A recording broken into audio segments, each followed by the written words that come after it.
Good evening, Westford. Welcome to the Select Board meeting of December 10th, 2024. We'll start with the Pledge of Allegiance, led by John. Pledge allegiance to the flag of the United States of America and to the republic for which it stands, one nation, under God, indivisible, with liberty and justice for all. A few open forum announcements. First, we have an open seat on the JV Fletcher Board of Library Trustees. One of our longtime members is moving out of town, and things are going to get a lot faster than she thought it would. So we'll have an open seat. So if you are interested, since this is a Tuesday forum, I believe, to Town Hall, and we'll make sure the library trustees can attend as well. At some point, there'll be a joint meeting of the trustees and the select board to choose that person. It's not, it's after the holidays, but if you're interested, take a look and get that in. Secondly, we have new town hall hours starting January 6th.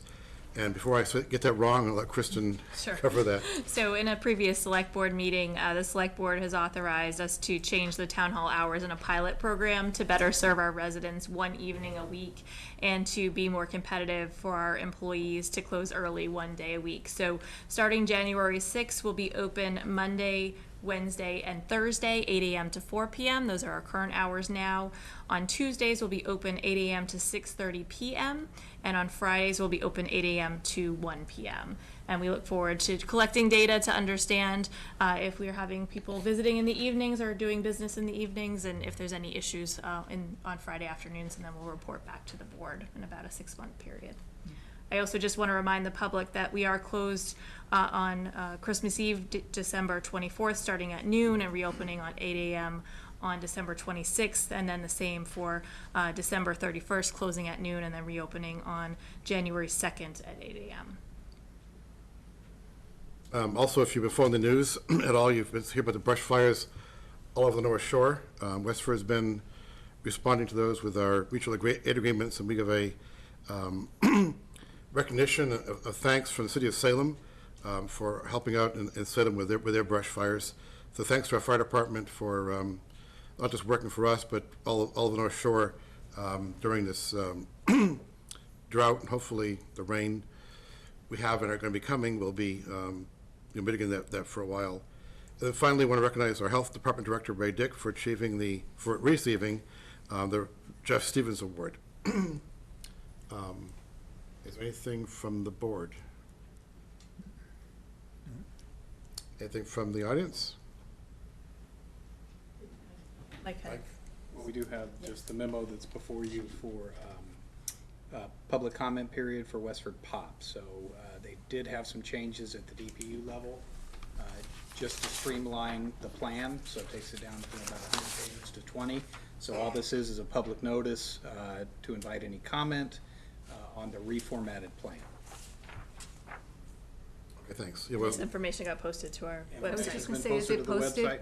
Yes, it's all been posted. We'll be starting work in January, February timeframe with the CASC to look at the rebid of the contract in time for the next cycle. So moving on to the consent agenda.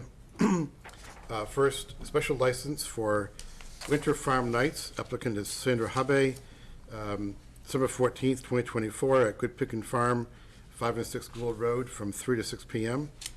And again, Winter Farm Nights, again, Sandra Habe, December 21st, 2024 at Good Pickin' Farm from 3 to 6 p.m. There's a motion to approve. Second. All in favor? Aye. Aye. Which takes us to our presentation on WCAT yearly financial status, sort of a mark of the transition of the year.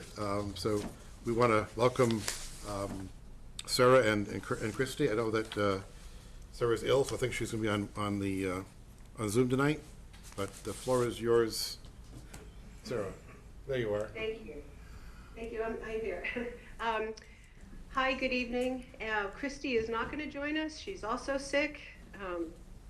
As it turns out, we shouldn't be planning this sort of presentation at the same time when we're in It's cold season, I guess. But I'm here to present our audited financials. You should have received those tonight, a hard copy of our audited financials. Is that, you have those? Yep. Yes, we do. Okay, and I just wanted to go over some highlights of 2023, and because we're closing the books on 2024 in a couple of weeks, I thought I would just kind of give some highlights on 2024 as well, and we'll get those financial reports to you earlier in the year. As next year, we won't be required to have either an audit or a review if our income thresholds are below 500,000. So that I think the board will discuss whether or not they want to proceed with a review. And since we're back on the agenda at the next select board meeting to discuss the MOU, it might be a good time to figure out whether the select board would require us to have an annual audit, which is pretty expensive. It's over $12,000 to have a financial audit done by a CPA. The review is over $8,000. So by not doing those, we'd save a considerable amount of money. But I also want to respect the needs of the board and the town. But moving right along, I have 6 slides. I'll go through them at a pretty quick pace, and we'll go from there. I think I need to shut off my captioning. Hold on. Okay. So for 2023 was actually a banner year. We had phenomenal growth. We saw increase in programming, memberships, donations, website visits, and over $200,000 in fundraising, including 2 very large grants and much appreciated ARPA funding. With the infrastructure improvements that we made with the ARPA funding, we completed a 10 terabyte network system upgrade. We purchased equipment for multi-location town meetings. We implemented closed captioning services and really just enhanced the overall broadcasting capabilities for live interactive communications. And for our finances, on slide 2, we had exceeded our budget income by over 200% thanks to the $71,000 in grants. We maintained a good control of our costs, and even with our the subscriber revenues decreasing each year, we were over 404,000 for which we had budgeted for a 5% loss. But even with that, we still had a very strong year. We also have investments in, of course, 11,000 in unrealized gains, and I did add our reserves into a CD ladder so that we're earning a fair amount of interest on those CDs. The reserves are about 2 years of operating expenses. So if we had no money coming in, we could keep the doors open for 2 years. And the CDs are liquid and they're earning a decent rate right now. So they're helping us with a good amount of revenue coming in. Some of our achievements in 2023, we did launch the printed weekly news flyer. We received a Toshiba printer sponsored by Merrimack Valley Business Machines to help us with our news. We printed a comprehensive year in review newspaper at the end of last year. And we've also had a lot of strong youth engagement through the internships, our education programs. We have field trips with Neshoba Tech, and a lot of students coming to help with youth programs. So last year we also hired Lindsay Hanrahan to work as community media specialist. She helps with she actually helps in most all of the departments. She helps with the kids programs and journalism, laying out the weekly news flyers. Pravar had come to us as a WA senior and was a journalist intern, and we had several students from WA and Neshoba Tech with the camps. some of our 24 key operational highlights in slide 4. We received additional ARPA funding for expanding the multi-location town meeting, and we implemented that, as you well know, at our town meeting. We are currently in the process of a website redesign, so hopefully everybody will see some nice improvements in that at the maybe by the middle of January. That'll unroll. And we've been distributing weekly newspapers around town, at different spots around town. So we've also hired a new reporter, Emily Collins, and Julianne Gauvin came on as a sales consultant. Samantha Spound and DJ Knapp had done internships with us this summer from UNH and Emerson College. Our financial performance for 2024 is not as spectacular as 2023, but we're just right now at a small operating loss of about $6,000. These financial numbers come from the year-to-date through December 4th. So we still have the revenue from this month and the cost and the expenses from this month to factor in. But we're doing pretty well. We're at 96% of our revenue for the year, and our expenses are well controlled. Our subscriber revenue, you can see, is now at $384,000. We did budget that decline, so it's not a surprise that it's come in. We are budgeting for that. Investments, again, the unrealized returns at $12,500. We have the interest from the CD ladder still coming in this year. And we're waiting for our final numbers for our fundraisers this month. So we have our online auction going through Friday at 6, so everybody has a chance to come in and check that out. We have some great items there. We have photos with Santa on Saturday morning from 10 to noon, and we're selling the 2025 photo calendars. So once we get all those final numbers in, we'll present our numbers to the select board for 2024. Like I say, we're managing the expenses, and we're tracking better than our budgeted numbers. And finally, on slide 6, we have the challenges that we're addressing. We certainly are looking at the decline in cable franchise fees, and you can see how they've performed over the last since 2012. We have now seen a consistent drop since 2018, and we're trying to offset that with fundraising. We have ongoing lease and facility considerations. Our lease expires in December of 2027. So we have full 3 years to figure out what is the best situation where Westford CAT should be situated for the town's benefit. And then we're trying to qualify to be the newspaper of record for Westford. Our MOU is expiring, and so that issue is going to be on the next select board agenda, from what I understand. And we're currently working on a strategic plan with a consulting firm.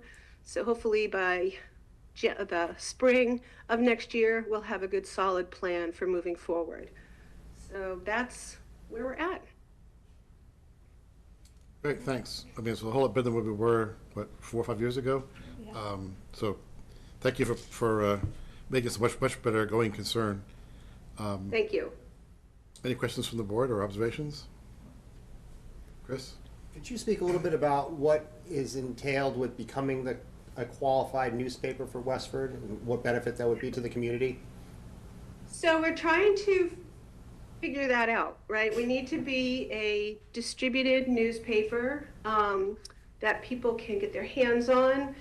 I think we looked at the subscriptions from the Lowell Sun, which is currently the newspaper of record, and I think they have less than 500 online subscriptions in Westford, and I think 200, and I don't remember the numbers completely, but there was a couple hundred that were still getting a newspaper.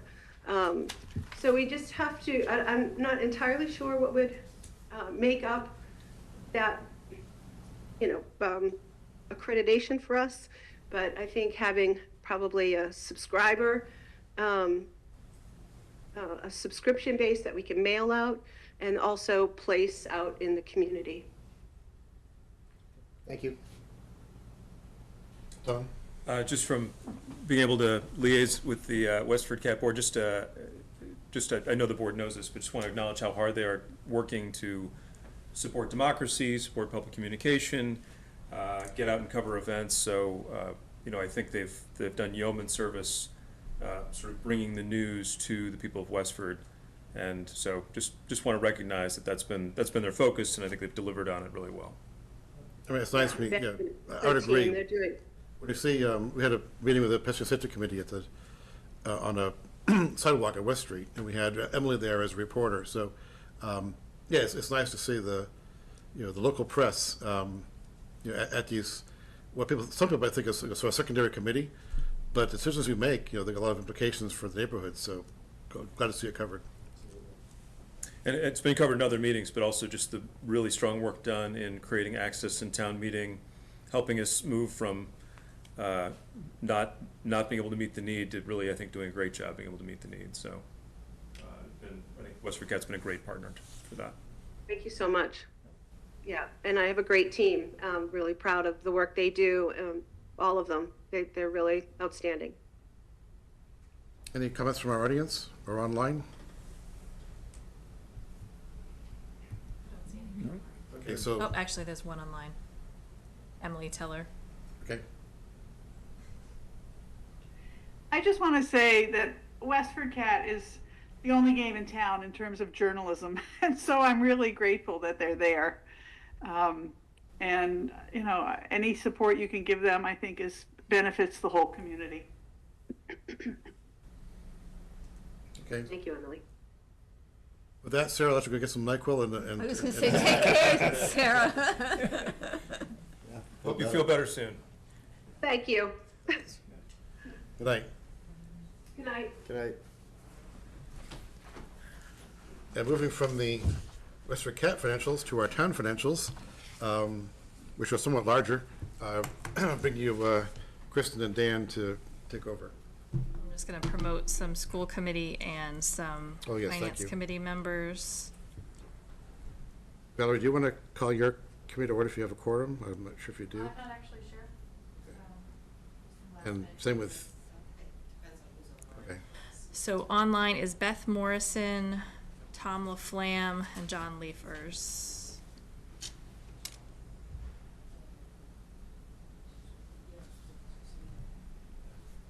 So no quorum for the board, correct?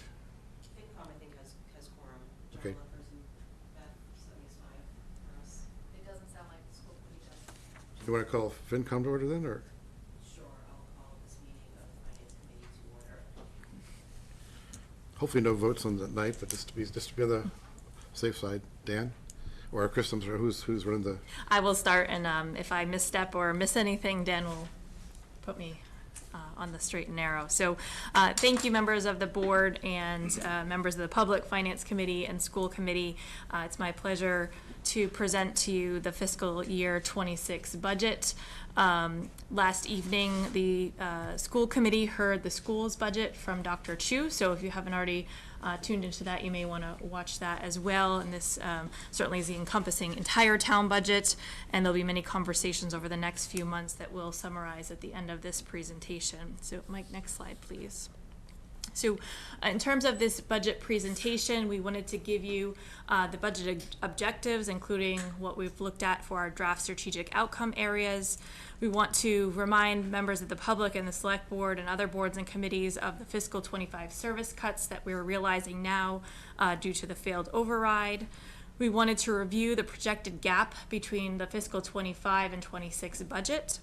We wanted to then review the fiscal 26 budget overview, including capital and debt service. And then it's important to round out the presentation with the timeline of the fiscal 26 budget process and how the public can stay involved and stay engaged. So in creating the fiscal 26 town budget, we kept in the back of our minds and the forefront of our minds the fiscal 26 budget policy direction that the select board approved after the finance committee reviewed that.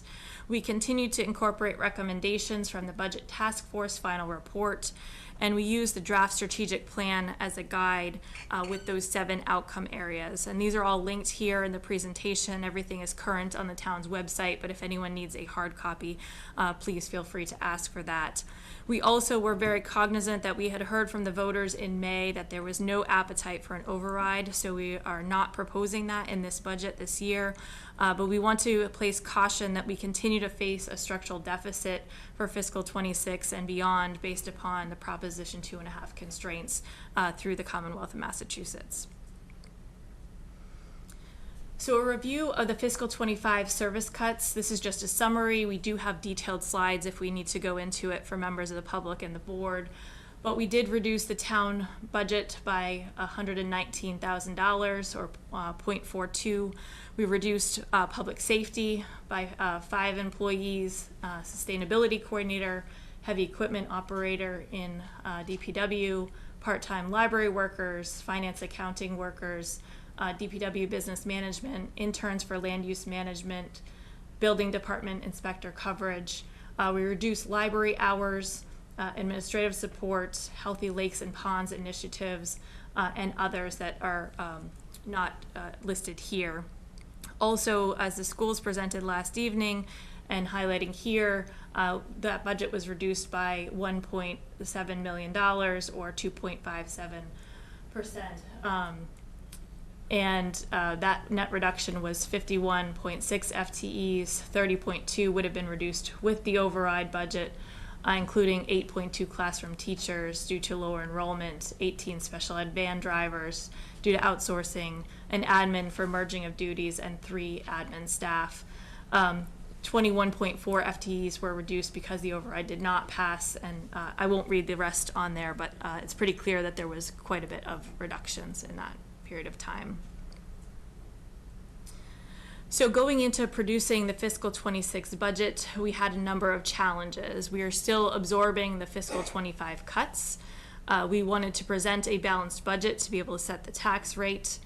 We still see that large labor, energy, and service contracts are increasing. We do have a commitment for recruitment and retention of quality employees. We want to have competitive pay. We want to provide competitive health insurance while controlling our expenses. And we want to have a commitment to our professional development and training of our employees.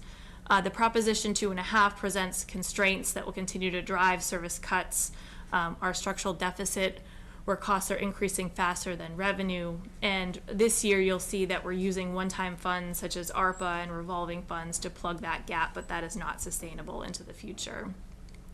We have been slightly more aggressive with new revenue opportunities, projecting that the MBTA multifamily zoning will have significant new growth potential in future years beyond fiscal 26.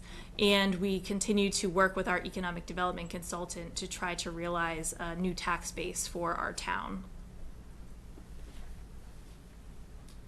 So I want to be really clear with members of the public and members of the boards, because if they recall back in March when we went into town meeting, we were forecasting a 4.08 gap for between fiscal 25 and fiscal 26. We have closed that gap with this budget. We've had forecasting updates. We've had use of one-time funds. We've had underinvestment, which I talk about in terms of capital and investing in our employees.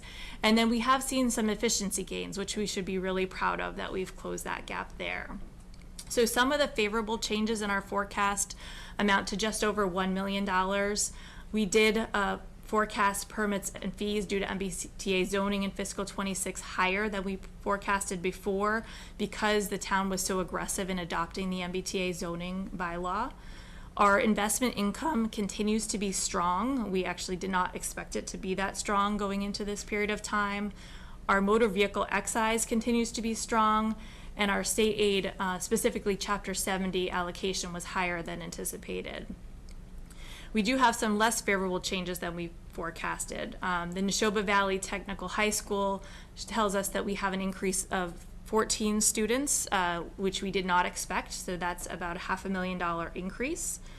And then we have continued to cut budgets in areas that are not sustainable or not best practice, but trying to meet that budget gap of about $1.11 million. We're contributing of our OPEB schedule at about 60%, which is not best practice. And we underfunded that last year, and we're continuing to underfund this year. The schools are using their reserve funds in a planned drawdown between 3 to 4 years. They discussed that last evening, and they'll be discussing that further. We did see a large increase to school circuit breaker funds, but that varies year to year based upon our special education costs.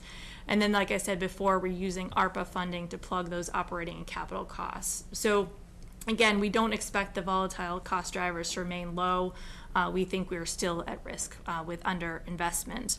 And Mike, if you go to the next slide, I just want to close out the fiscal year 26. Kristen, could you just explain what OPEB means to people who are new to this? Sure, absolutely. I apologize. So other post-employment benefits. So it's what the town owes the employees related to other benefits such as health insurance and life insurance for retirees. So it's the long-term liability that we have. So some of the efficiency gains that we've seen come to fruition over the past year, and about 1.06 million is our solid waste and recycling vendor is new. We went out to bid, and our policy enforcement has shown that there may be some tonnage reduction that we're realizing. We're still looking at those trends. We're proposing to restructure some of our debt that you'll see in a future slide to pay off 3 capital projects early in fiscal 25 rather than carrying them into fiscal 26.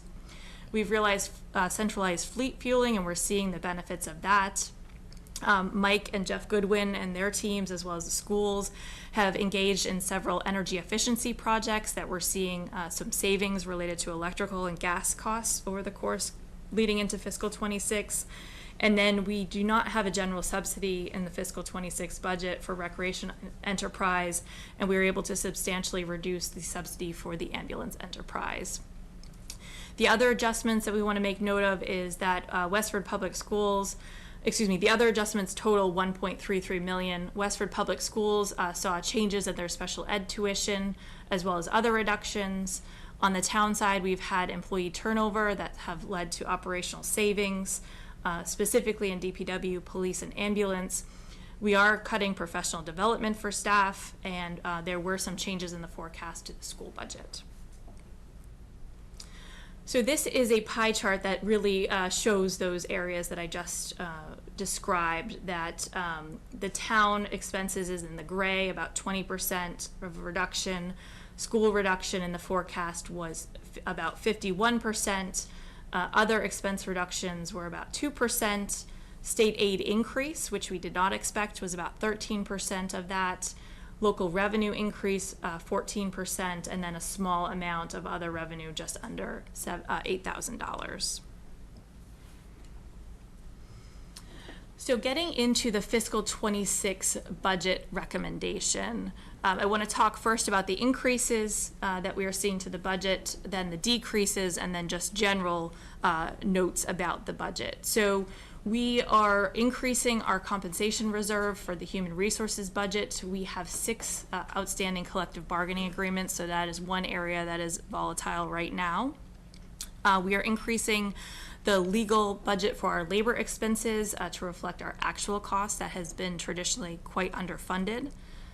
The planning board is requesting $5,000 for planning studies to match state grants. We've been quite successful over the course of the past few years with those state grants, and we want to continue to stay competitive, and some require a match from the town. We are seeing that increase from Neshoba Tech related to the 14 students. That is likely to be a 21% increase. We are having seasonal staff split between cemetery, parks, and grounds to continue the maintenance of our areas in town. Our Veterans Tax Work-Off program is increasing to allow more veterans to work with the program, especially with our tax rates continuing to increase. Our tax amounts. The rates decreased, but the amounts have increased. Our utility costs are increasing due to those contract obligations, and we do see a substantial increase in our electricity budget for our streetlights as we have completed that LED conversion. The decreases that we wanted to highlight, again, the centralized fleet fueling, we estimate a reduction of about $30,000.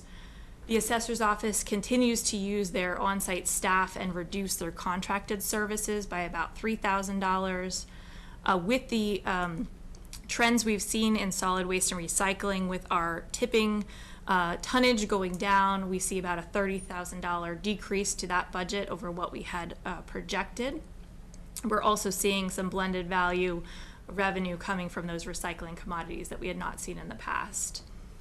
DPW and public facilities have 3 small capital projects, again, as I mentioned earlier, that we propose to pay off at the annual town meeting in the fiscal 25 budget, leading to almost $250,000 in savings. The recreation enterprise has done well over the course of the past few years, and we will not be having a subsidy as we did last year. The subsidy last year was almost $36,000. And we are in a transition right now with the DPW business manager, where that will be funded out of the water enterprise, the stormwater enterprise, and slightly out of the general fund, where it had traditionally just been out of the general fund. In terms of other changes related to the budget, our community wellness coordinator had been partially funded out of ARPA. That is going away. We do have a steady source of funding with our opioid settlement funds, and we're proposing to use $25,000 to offset her salary with that. The town accountant went out for bid for quotes for a new auditing firm, and we anticipate saving $19,000 on that over the next 2 years. There was no increase for fiscal 25 to fiscal 26 with moving to that new firm. We are consolidating the public works budget, engineering budget, and highway budget into one, so they can be more flexible with their spending and more dynamic there. And then with the library moving off-site, the library expenses have been reallocated to books and subscriptions, and the monies will be moved to a new line item. There has been some concerns that we have to file a waiver with the Mass Library Commissioners this year because we did reduce their budget in fiscal 26. And in order to receive that state funding, we need to be in line with that. We're confident that we will receive that waiver. There's 8 other municipalities that are going for that. But we don't anticipate having to file a waiver for fiscal 26 because we will be off-site at this point in time. So another thing that's just a one-time, I'll call it luck, but we won't see that realized in future years. And then we do continue to strive for ongoing operating efficiencies and revenue opportunities. That's not lost on us, and it's not a one-time thing, it's ongoing. So we want to continue to align the goals and the efforts of the town's work to our draft strategic plan, that the board will see a final draft of that in your January meetings. We're going to pursue energy efficiency projects and explore new funding mechanisms for those projects. We're going to continue to monitor and examine our health insurance opportunities for all. We continue to take a long-term comprehensive look at our capital planning efforts. We're currently going through the town space needs assessment and capital assessment alongside the school space needs. We are revamping our capital database, and those on the capital planning committee have seen that through the process this past fall. And we are centralizing our fleet management opportunities, if we can, through the course of good planning. We also continue to look at technology integration, so making sure that each department isn't on their own in terms of the use of technology, that if there's technologies that each department can use together, we want to do that. We want to continue our shared service agreements, both internally with town and school, and externally where we can, where it makes sense for the residents of Westford and the operations of the town. Continuing to review our fees for service. In the past, we upgraded our ambulance fees and our Board of Health fees. We're going to continue to look at permitting, recreation, and solid waste. And we are strengthening our economic development outreach and capacity. So the next series of slides will be more numbers-based, related to revenue and then expenses, more detailed. So the beginning part of the presentation was more generalized. So a fiscal 25 to fiscal 26 projected revenue outlook. In fiscal 25, our total revenue was over $125 million. 95,710 of that was tax revenue, then local revenue and state aid. We're projecting for fiscal '26 that our projected revenue is $129,836,000, which is up $4.7 million over fiscal '25. So we have that as our new money for fiscal '26. This is a chart that you traditionally see in the budget presentations. Across the bottom, fiscal 17 is the first bar chart to your left, all the way up to fiscal 26 to your right. The gray is tax revenue, the yellow is local revenue, and the blue is state aid. And you'll see that the tax revenue generally goes up about 2.5% plus our new growth. The local revenue has stayed fairly consistent over the course of time, and the state aid has either stayed consistent or has gone down over the course of time.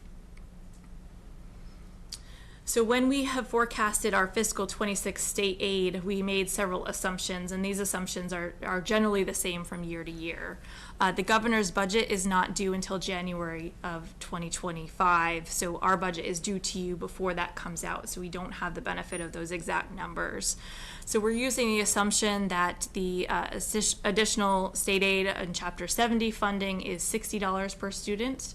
Last year, we were extremely lucky with $104 per student, which is unheard of. It was an anomaly. We're anticipating 2% of an increase to unrestricted government aid, 1% increase to all other revenue, and 2.5% increase to our state assessments. And then the Neshoba Valley Technical High School assessment will be adjusted after that governor's budget. But again, we're projecting an increase in that. This chart shows our historic new growth data, and as you can tell, it's been volatile over the course of time. Fiscal year 26 is to the left. Fiscal year 16 is to the left. Fiscal year 26 is to the right. Fiscal year 26 is our estimated new growth. As you'll see, in fiscal year 24, we had actual new growth of $856,873. We fell short in fiscal 25. We had estimated $750,000, and we ended up with $684,000, so very low. In fiscal 26, we are projecting $850,000, which is still lower than what we realized in fiscal 24, but more than what we realized in fiscal 25. We're confident with the information that we have related to permits that may be coming in, related to MBTA zoning and other growth, to forecast that's at this point in time. Not to be a pest, but what kinds of things constitute new growth? So new construction, whether it be residential, like a whole new build of a home, or it could be improvements to a house as well. So if you put in a new kitchen, that's typically new growth when you pull permits. So, large construction projects such as that. Thanks. So our projected additional fiscal 26 general fund revenue, this is just a further breakdown of what you saw on a slide before. Our tax revenue from Proposition 2.5 increase of $2.3 million, our new growth of $850,000. We are not proposing a Proposition 2.5 override. Additional tax revenue, excess capacity of $34,000, debt exclusions of $469,000, local revenue such as meals and excise tax of $694,000, and state aid of $329,864, for a total of $4.7 million in that new revenue. And the state aid forecast is now consistent, not with the anomalous experience we had last year, but more consistent with what we've seen over time. That is correct. Yeah. Yes, exactly. So this is the allocation of where we will be putting the new revenue as it comes to fruition. 1.67 million will be going into the employee benefits and the general insurance. The net debt service will be $422,000. The Neshoba Tech assessment, $308,000. Other amounts to be raised, just over $5,000. The allowance for abatements, almost $10,000, and our state assessments of $18,000, for about a $2.4 million subtotal there. So we see these remaining funds going to the Westford Public Schools at $1.8 million, which is 78% of those funds, and then $493,000 to our town operating budgets. This is just a further breakdown of the expenditure. So we were talking before about the revenues. This is the expenditures. So the public school budget is 69 million. Then the other town departments is just over 27 million. Community preservation is just over 1 million. The debt service is split between town and school and other for almost $4 million.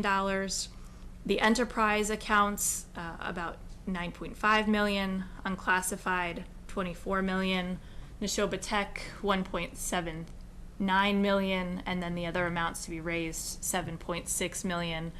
So the total budget, including all of those items, is $145,298,899. For someone new to this, unclassified seems like such a huge number. Can you remind us what's in unclassified?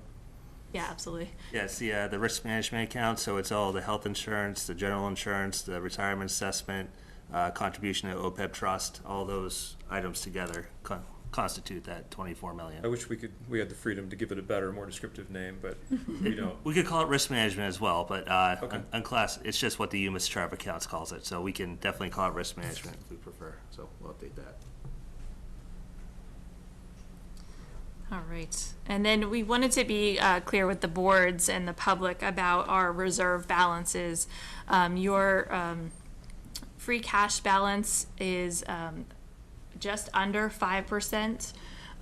Your policies say that you should have between 5 and 10% in your free cash balance. Our stabilization is just under 5% as well, for total reserves of $11,773,827. About 9.5% of our total budget. I won't go through this entire chart, but I'm happy to discuss that. At the bottom of the chart, we go through what we had allocated through town meeting for capital, snow and ice deficit, perchlorate, and that's the final reserves there. We won't go in huge detail this evening about the capital plan.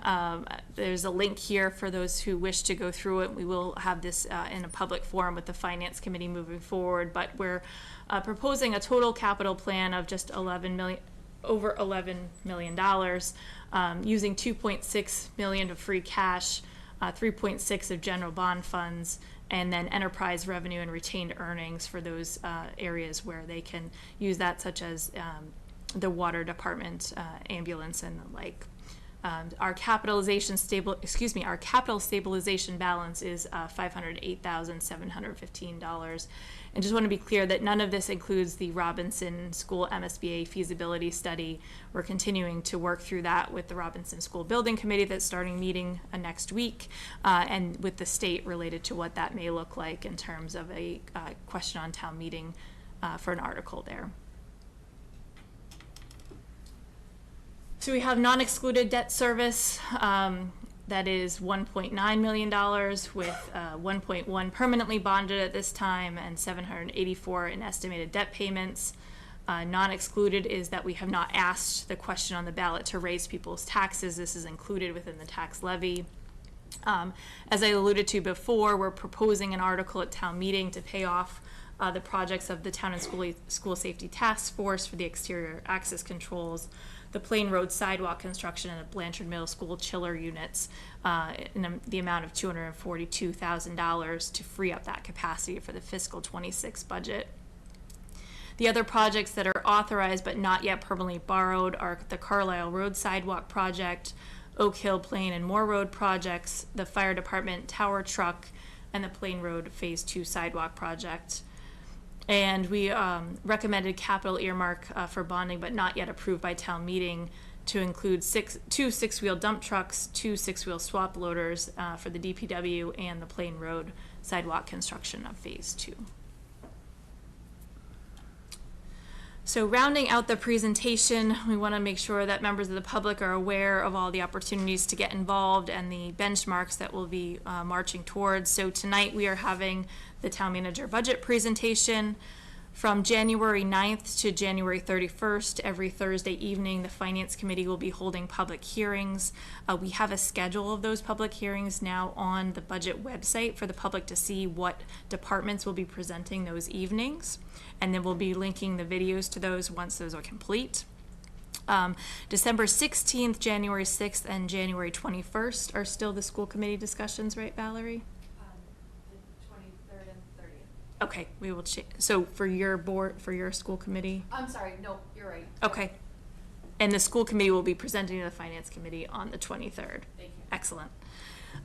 We anticipate that the state aid numbers will be released on January 22nd, so we'll be making some adjustments shortly thereafter. On January 28th, the select board will be voting to close the town meeting warrant. In early February, we anticipate receiving the Neshoba Valley Technical High School budget to plug in. On February 11th, you'll be setting the order of the warrant articles.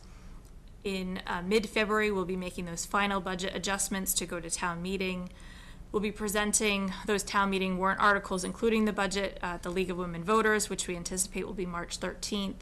And then March 22nd, which is a Saturday, is our annual town meeting where residents would vote on the budget, 9 a.m. at Westford Academy.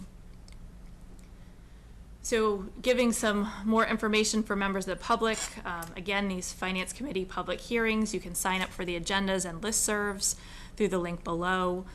The budget webpage was revamped last week. It will continue to be updated throughout this process.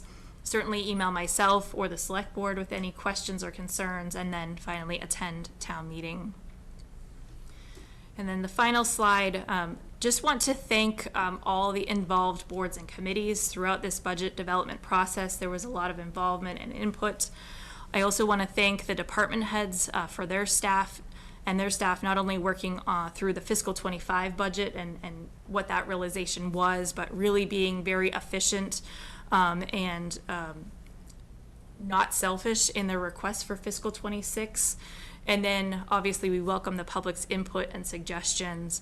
And finally, just closing with the vision for the town of Westford that we laid out in our strategic plan that we carry out in our budget this year is that we strive to be a welcoming and inclusive community that honors its history and traditions. We are driven towards innovation and progress, balancing growth with preservation and commitment to creating a sustainable future. So with that, happy to take any high-level questions. I know we'll be getting deep into the budget through the January timeframe. And I also want to thank Dan for his approach and work over the course of the past few months as well. Without him, we would not have the documents that we have today. With its pie chart. Yes. Lots of charts. Yeah, first I just want to say thanks to Kristen, Dan, Valerie, Chris Chu in absentia, Christina and her committee. I mean, we've had a lot of work that you don't see between these various departments and our staff, and a lot of meetings that you probably could have seen but didn't see, with efficiency meetings and joint chairs to get here. So this doesn't just happen that we balance a budget this difficult. A lot of people spend a lot of time and made some sacrifices to their departments to get where we are. So if we have questions, certainly the board and public, but I mean, the idea is to tonight keep it general, because we've got all of January to go through department by department with FinCom and Select Board. So, Tom? I'll just say that after last year, where we had to remove, more than 30 critical positions or delivering service to the town of Westford, it's a relief that this budget doesn't further reduce critical positions and services. But I just want the public to understand that to do that, what's being proposed and will now be debated and then decided in the budget process has a lot of one-time usage. So there's a lot of ARPA money that was used to fill holes in the budget that took some relief off the budget. There's the underfunding we discussed of the OPEB funding, which is our retirement benefits funds. We can't continue to do that over time. There's some real efficiency gains, which we should be very proud of. There's some really smart things that the school committee is doing to help reduce their revolving funds. They're doing that in a really smart way, I think, but that won't go on forever. So it's good policy, but it is a one-time sort of funding hole gap. So I want people to internalize, as I have, and I think all of us have, it's unusual to get positive relative to forecast development. We shouldn't expect that again. We shouldn't expect that we're going to be able to sustain one-time hole filling. ARPA funds will close out this December. We're not going to have that tool anymore. So I don't think the challenge I think in what Kristen and Dan are presenting is being handled in I think a smart and balanced way, but the challenge has not gone away. I just think we're all going to have to be really vigilant and take a look at how things evolve over the next year. Well said, thanks. Very well said. Anybody else on the board? No, Tom said it. No, covered it all. Anyone in our audience? Online, Mike? I don't see anyone online. In that case, that was easier than I thought it was. So, yeah, thank you, and for the Westford public, stay tuned, because this is the first night of, as you can see, a calendar full of discussions. Christina, do you want to close your committee out? Sure, I will call for a adjournment of the finance committee. Make a motion. So moved. Second, thank you. And Beth, she's still online. Aye. John, online. John Lefferts. Aye. And Aye. John Breyer. I'm an aye. Nate. Aye. I got everyone. We're good. Thanks. Thank you. Thank you. Thank you. Next, we have the review and potentially acting upon a grant agreement with the town and First Parish Church United for the CPA monies. Kristen or Mike, do you want to?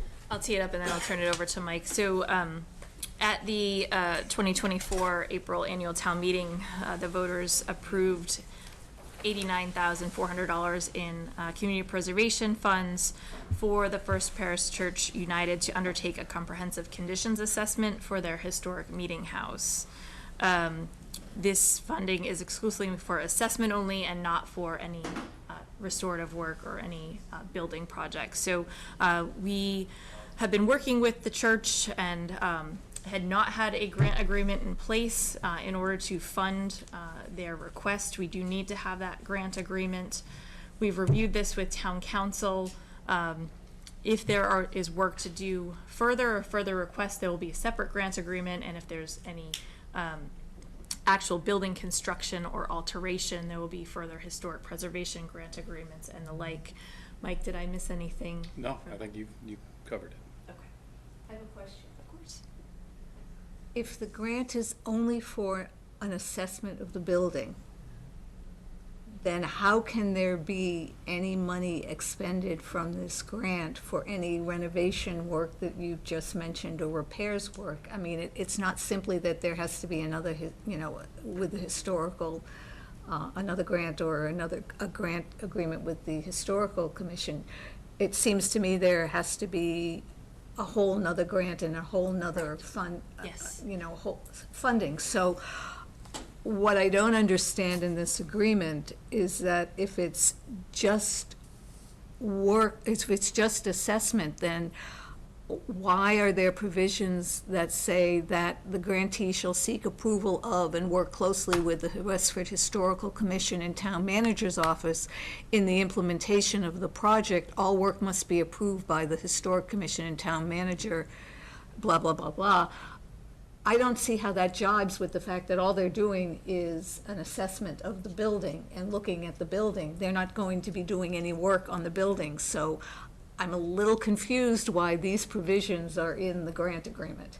So I can try, and then Mike can fill me in. So this is our standard community preservation grant agreement. We're happy to take those out if you're uncomfortable with that. If the First Parish Church were to come back, they'd have to apply for another CPA application to the CPA committee. That would have to move forward to town meeting and approved. So we were using our standard CPA grant agreement. If you're uncomfortable with that, we're happy to review that with council and take that out. Personally, and I don't know how the rest of the board feels, I think the grant agreement should reflect what the money is going to be used for, and shouldn't have provisions in there that could, somebody could say, well, the grant agreement says that, you know, you can use these funds for work to be performed on the building as long as you get the permission of the Historic Commission and the town manager. So I just think it's better practice, and this is me personally, that the grant agreement reflect exactly what the grant is for. Sure.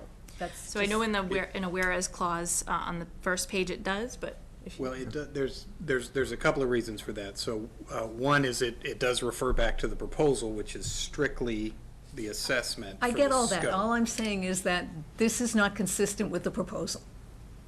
Well, there was some question as to whether some of the assessment work would require any destructive testing, any removal of anything to look at structural conditions, so we felt it was probably best to give them flexibility. But again, they can't do any physical work to the building with the proposal that they have with the scope of work. We can definitely take that out if we wanted to, but again, council put our kind of standard template together. They pulled some things out, such as the requirement for, you know, any restrictive, any deed restrictions on there. Obviously. Obviously, but we can I certainly just- take it back. I'm okay with it as is. I read it, and it seemed pretty clear to me. It was limited to just that. Yeah. And, Like I said, it's my, you know, it's where I'm coming from, and I think that the agreement should reflect exactly what the money's gonna be used for, I so. don't think it does.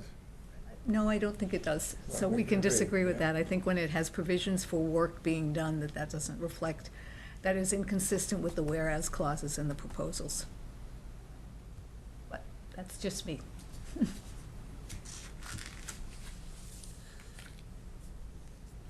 Any other comments? Because I tend to agree with Andrea that, I think, to some degree, the money involved is not sufficient to do a lot of work on the building. I get that, but they want to include the language if it shouldn't be there. I guess I have two questions. One is, I believe that since I'm on the board, the Prudential Committee, which is the board of the church, that I should recuse myself from this because I shouldn't be on both sides of an agreement. So if I'm recused, I guess I would ask just for sort of the expeditiousness of it. Is there something that we could suggest as an amendment tonight and approve as amended, or do we feel like it needs another round with council? Just because I know that there's some urgency to get this bill. We are meeting next Tuesday as well. Oh, I know there okay. is urgency, but we are meeting next Tuesday if Yeah, you feel like okay. you would like us to take this back to council and put it on for next week. I think that would be fine. 1 week would be fine. Chris?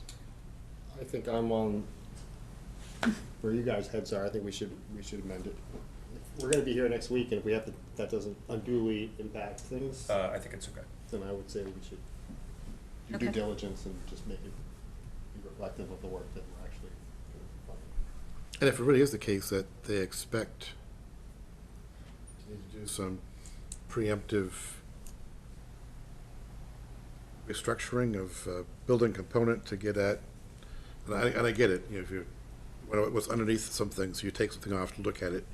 That's not really, to me, construction or deconstruction, that's kind of Yeah. testing, but, you know, whatever town council feels is correct to put in there, because right now, I trust everybody, but agreements are here because you shouldn't trust everybody, and nothing here prevents the Historic Commission from saying, sure, go do that. And I don't think anybody would, but that's why we have lawyers. But that's why we have, yeah.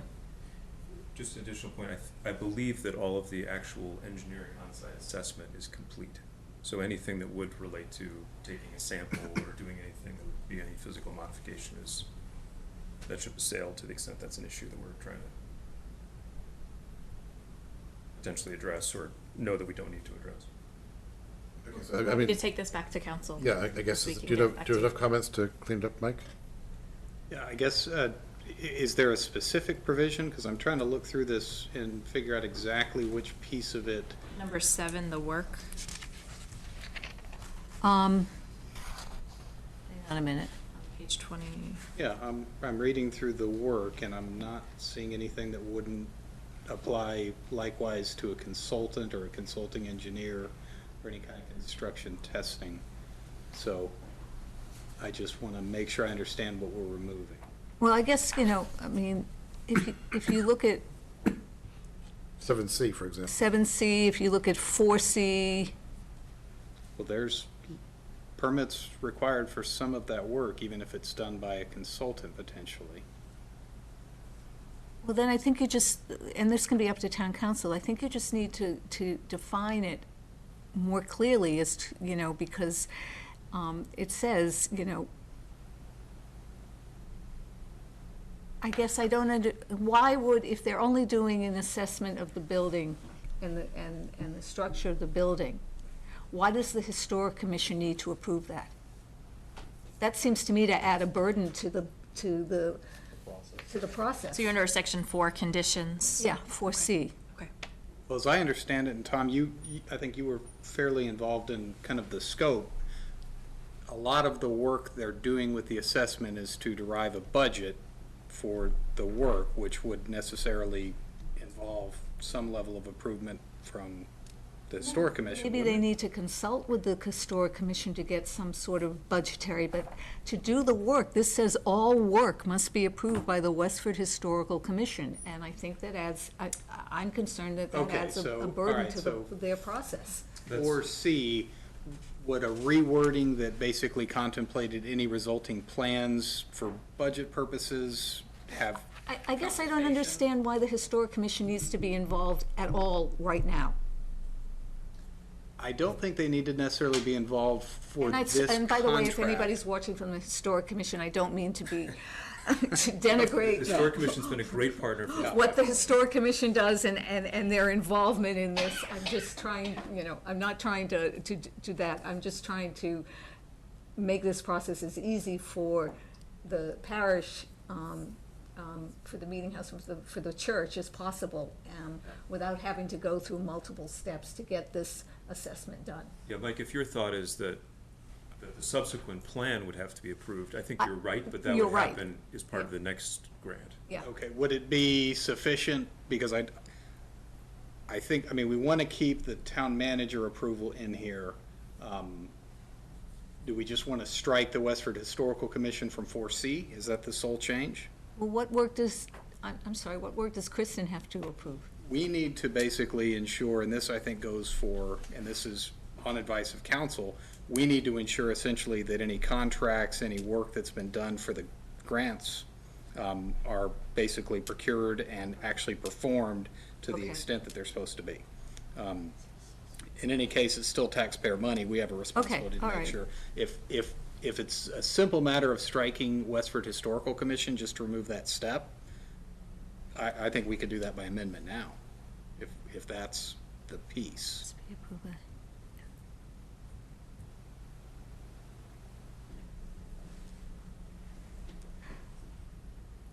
So, Does D apply? in that- what does, that- I was just gonna say, Yeah. does D apply? I don't even know what, Because there is no work being. Well, there wouldn't be anything that would fall under that, so it makes no difference, I think, if you leave it in, if we want to strike no, D if as it well. doesn't need, if it doesn't apply, it's my humble opinion, and maybe this is because I have my legal hat on. Sure. That it should not be in the contract.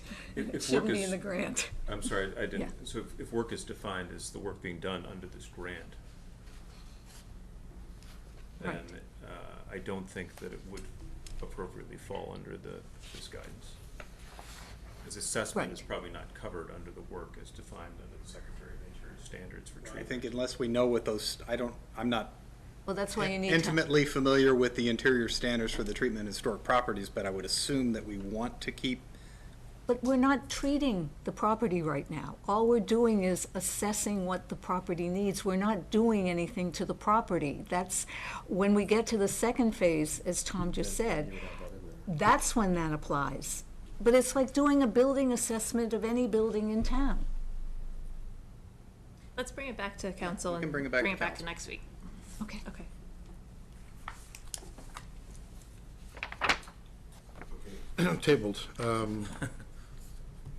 8:05 agenda, right, smack on time. Request to open the March 22nd, 2025 annual town meeting warrant. Second. All in favor? Aye. Board reports or updates? I'll give an update for the Park and Rec Commission. We had a meeting last Monday, which we advertised out to the public that the commission was seeking input regarding the proposed project to replace the artificial turf fields at the Nutting Road Community Fields location, specifically seeking public comment about, potential environmental and health concerns that the public may have with using artificial turf. There's about 27 residents who attended the meeting. Not a ton of comments regarding environmental or health impacts. We had Ken Hanley, who was a previous Park and Rec commissioner and very instrumental in the actual raising of money and organizing the effort to bring the community fields into fruition, speak to the commission just to give some historical background on the project. We had a representative from A-Turf, which is the company that has given us a preliminary quote on doing the replacement, and just educating the commissioners and the public about the different options and materials that are used today and the potential environmental and health consequences from using those materials. And then we were fortunate to have a resident in town who is a civil engineer and happens to do facility design, who spoke about the current standards that are being put forth, ATSM standards that are being put forth, and how they, to hopefully regulate better, again, the materials that are used for artificial turf. At the end of the day, after hearing public comment, which we had a lively discussion, almost 2 hours of discussion, the commission did vote to move forward with the recommendation to replace the artificial turf surface with artificial turf. We are asking for a slight increase in the proposed budget based off of the experts' input to allow us to evaluate some different materials that may be more environmentally friendly, but unfortunately more expensive. So the request would be to raise the budget from 1.5 million to 2 million to have that flexibility when we're devising the proposals, the scope of work. So, yes. I'm just I can't remember, when did we put the turf fields in? How long have they been there? 2013, I believe. Okay, I was just curious, the lifespan of these turf fields. It's 2012 or 2013, I believe. Ken had informed us, and so we are at that time. So it was good conversation. And unfortunately, CPC funds can't pay for it anymore. No, that's a big problem. Anything else? That being the case, Kristen, time for you again. Yes, thank you.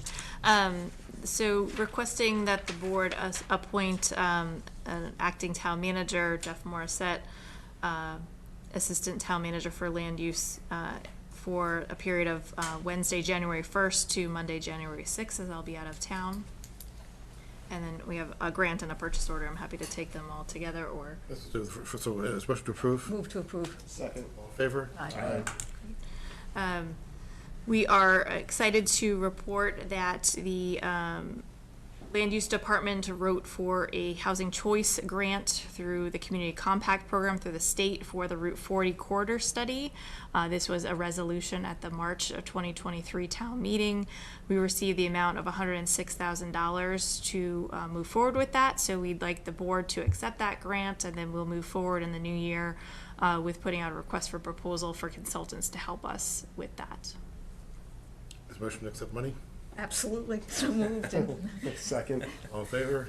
And thank you to Jeff and his team who put the grant together. Absolutely. And then finally, a purchase order for NBS Tech for Wi-Fi access points to be installed in the Westford Academy Gymnasium in the amount of $22,890 as requested by the Technology Department. You'll recall that we asked for $30,000 of ARPA funds for this that came in under budget, so we'll be turning back those remaining funds and requesting this purchase order to close out for this calendar year to hopefully have this in place for the town meeting in March. Move to approve. Second. All in favor? Aye. Is there a motion to? Motion to waive reading of correspondence. Second. All in favor? Aye. Motion to adjourn. And just tomorrow morning, we're 6:30, right? I think at, what time is it? Tomorrow morning? 7 a.m. 7 7. a.m., thank you. At the Senior Center for breakfast. And bring your hats. And bring your hats, right. With that, is motion to adjourn? So moved. Second. All in favor? Aye.